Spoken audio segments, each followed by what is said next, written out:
महाराज जी, हम जीवन में पूर्ण सफलता कैसे प्राप्त करें? अरे जिंदगी का ही भरोसा नहीं, शाम तक जियोगे कि नहीं जियोगे, क्या ज्ञान की बात है। लाइफ में बहुत ऊंचे कहाँ जाओगे, पटक दिए जाओगे ऊंचे से। जहां भी ऊंचे चढ़ोगे पटक दिए जाओगे, माया काम ऊंचे से नीचे पटकना। छोटे बन जाओ, कभी नहीं पटके जाओगे। भजन से क्या होता है जानते हो? छोटा बना जाता है। तृणादपि सुनीचेन। आप कोई पटक के दिखावे, मान लो आप सीधे चित्त पड़े हो, अब तुम्हें कौन चित्त करेगा? पहले चित्त राधा राधा राधा, आराम से सो जाओ। अब तो तुम्हारी इच्छा है कि हम ऊंची पर चढ़े, तो फिर बहुत अच्छी पकड़ होनी चाहिए, नहीं फिसल गए तो गिरोगे, हड्डी हड्डी टूट जाएगी। ये ऊंचाई की चाह ही मतलब उसको नष्ट कर देती है। और दैन्य होकर भगवान का भजन करते रहो, वो जहां पहुंचा देंगे वहां से गिरने का चांस नहीं होगा। समझ रहे हो ना?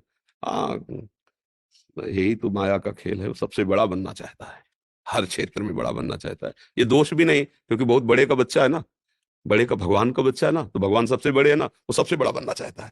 पर इस मार्ग में बड़ा बना जाता है सबसे छोटे बन के। जो जितना छोटा बन गया उतना ही बड़ा बन गया। मतलब सच्ची बात समझो, आप अपने को छोटा समझकर अपने को सबसे, तो आप देखोगे सबके पूज्य बन जाओगे। और जब सबसे बड़ा कर, तो क्या है इसमें गलती क्या होती है? हमारा अहंकार पुष्ट होता है। वो अहंकार का काम है नाश करना, पतन करना। ये बड़ा कष्टदायक अहंकार है। तो हम लोग समझ नहीं पाते, दुश्मन को सपोर्ट करते हैं, वही हमें मार देता है। दैन्य होने से क्या है? अहंकार नष्ट होता है। और जहां अहंकार नष्ट हुआ तो भगवान की कृपा का पात्र बन गया, फिर सर्वमंगल हो जाता है। बात ऐसी है बच्चा। भगवान से ये प्रार्थना करो कि आप जैसा भी बनाओ, जो भी बनाओ, आप अपना बना लो। सबसे बड़ा पद है भगवान का दासत्व। हम किसके हैं? भगवान के हैं। तो माया किनके? भगवान के। तो जो अंग रक्षक खड़े होते हैं वो सब चेक वाले खड़े होते हैं। सरकारी तो है ना, और सरकारी बिल्ला लगा हो, वो सलूट मारेगा। चेकिंग की जरूरत नहीं है। उसके साथ जो उसकी भी चेकिंग की जरूरत नहीं, वो एक, बस इतना कहने की जरूरत है। ये बात है। हाँ, पर उसका जहां जिससे मिलने जा रहा है, अंग रक्षक को पता है कि हाँ बहुत मिलता जुलता बैठता है, तब कहने मात्र से नहीं होगा। ऐसे ही जब आप भगवान से मिलते जुलते हो तो माया फिर चेकिंग बंद कर देगी। आप फिर आप जिनको चाहो ले जा सकते हो। संत जनों के पास जो जुड़ते हैं ना, संत जन डिब्बा है, अगर कनेक्शन हटा दो तो डिब्बा चलेगा क्या? इंजन है आचार्य भगवान। पर इंजन में इतने लोग नहीं पार होते जितने डिब्बा में पार हो जाते हैं। इंजन में दो चार लोग बैठते होंगे और डिब्बा में सैकड़ों बैठते हैं, और पावर डिब्बा में बिल्कुल कुछ नहीं है। अगर कनेक्शन इंजन से कर तो वही खड़ा रहेगा, नहीं खड़ा रहे, लेकिन इंजन से ज्यादा लोगों को वो यात्रा तय कराता है डिब्बा। और डिब्बा का प्रधान कार्य क्या होता है? इंजन से कनेक्शन बनाए रखना। इंजन है भगवान और हम सब है डिब्बा, है ना? और जब उनसे कनेक्शन है तो पार हो गए। अगर उनसे कनेक्शन नहीं तो वहीं खड़े रहोगे, जहां से कनेक्शन हटा वहीं खड़े हो। तो अब हम लोग लौकिक उन्नति की तरफ दृष्टि रखते हैं। तो लौकिक उन्नति का परिणाम अंतिम बताओ। अंतिम परिणाम लौकिक उन्नति। सिकंदर जैसा बादशाह जब जा रहा था तो उसने यही कहा था, जब शरीर पूरा हो तो मेरे हाथ ऐसे खोल देना। कि इतना पराक्रमी, इतना सब कुछ समेटने वाला, आज खाली हाथ जा रहा है, कुछ नहीं है उसके पास। मतलब बादशाह था, सिकंदर नाम से लोग थर्राते थे, वो ऐसे चला। इससे ज्यादा उन्नति तो रावण जब चलता था ना तो धरती कांपती थी। चलत दसानल डोलत अवली, और उसकी खोपड़ियों में जैसे फुटबॉल में लात मारा जाता ना, बंदर ऐसे लात मारते थे। तब मंदोदरी जी ने कहा, राम विमुख अस हाल तुम्हारा, रहा न कोकुल रोवन। तेरी छाती पे बैठ के आंसू गिराने वाला नहीं रह गया कोई। क्यों ऐसा हाल तेरा? इसलिए हुआ कि तू भगवान से विमुख था।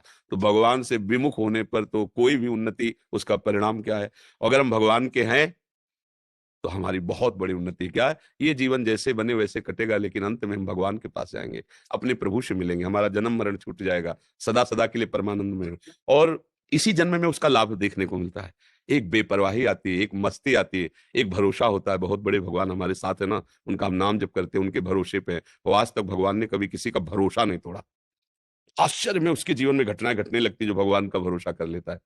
एक बार भाई जी महाराज गीता वाटिका में थे, तो तत्काल एक तार आया। गांधी जी के परिकर के उनके भतीजे आज सब वो गोरखपुर से निकल रहे थे, वो भूखे थे। तो उन्होंने भाई जी को तार से सूचना दी कि कुछ ही समय में हम स्टेशन पर पहुंचने वाले हैं, यदि हमारी भोजन व्यवस्था हो जाए तो हम, मतलब अच्छा हो। भाई जी के पास तार, भाई जी ने कहा कि 2500 लोगों का भोजन तत्काल। और भाई जी बड़े अकिंचन भाव से रहते थे। कैसे हो सकता, मतलब कैसे हो सकता है? तुरंत कोई ऐसा तो नहीं जादू करे। तो उनका जिनके भरोसे उन्होंने तार भेजा वही व्यवस्था करेंगे। चर्चा हो रही थी कि एक खड़खड़ा में सब बड़े बड़े पात्रों में खीर पुआ सब लदा हुआ आया। बोले भाई जी, किसी का नाम लिया सेठ का, उनके आज संत सेवा थी तो उनका पहले गीता वाटिका भेजो। तो पहले पहले सब आया है। बोले कितने आदमियों का है? बोले लगभग 50 आदमियों का है। बोले यही खड़का ले चलो, स्टेशन ले चलो। वो उतरे बाद में, भोजल वहां पहले पहुंच गया। ये क्या है? भगवान का भरोसा। उधर से मांग आ रही है, इधर से वो भेज रहे हैं। अपने निमित्त मात्र हैं। अगर अपने ऊपर भार लेंगे तो चिंतित ही रहेंगे, और उनके ऊपर भार दे देंगे तो योगक्षेमम वहम में हम वो वहन कर लेते हैं। इसलिए मुझे लगता है कि उन्नति इसी में है कि हम भगवान के चरणों का आश्रय लेकर उनके भरोसे से होकर जो भी कार्य करें, पढ़ाई लिखाई नौकरी व्यापार, उसमें अगर हम सफल होते हैं तो श्री जी की जय हो, और उसमें हम फेल हो जाते हैं तो श्री जी की जब कोई मंगल विधान होगा प्रभु का, ऐसी भावना से भक्त चलता है, वो विजय को ही प्राप्त होता है, परिणाम उसका विजय ही होती है। जैसे महाभारत में देखो, कौरवों का नक्शा है और बन बन भटकना पड़ रहा है इन महारथियों को। 12 वर्ष का वनवास, 1 वर्ष का अज्ञातवास, क्या क्या कष्ट सह रहे हैं। तो धर्म में चलने वाले को थोड़ा कष्ट तो, लेकिन सिंहासन आरूढ़ कौन हुआ अंत में? महाराज युधिष्ठिर, धर्मराज युधिष्ठिर हुए और कौरवों का वंश विनाश हो गया। तो अगर हम धर्म से चले तो वास्तविक उन्नति मिलेगी। थोड़ा कष्ट तो हो सकता है, वो भी हमारे पाप हैं, उनका नाश हो रहा है इसलिए। ऐसा नहीं कि भगवान दे रहे हैं, नहीं नहीं नहीं, वो हमारे पूर्व के किए हुए पाप है, उनका क्षय हो जाएगा तो हमारे जो वर्तमान के पुण्य है, सुकृत है, वो हमें मंगल में कर देंगे। इसलिए बच्चा, उन्नति तो भगवान के चरणों में समर्पित होने पर है। हमारी दृष्टि में लौकिक उन्नति कोई उन्नति नहीं है। यदि भगवान से सत्यता में हमारा जुड़ाव हो गया है तो कोई जाने न जाने, विश्वात्मा भगवान तो जान रहे हैं ना। अगर भगवान से संबंध नहीं, संसार सब जान रहा है, तो इसकी ऐसी दशा है, ये 1 मिनट सिंहासन में रख के आपको पूजेगा, दूसरे मिनट नाली में फेंक देगा।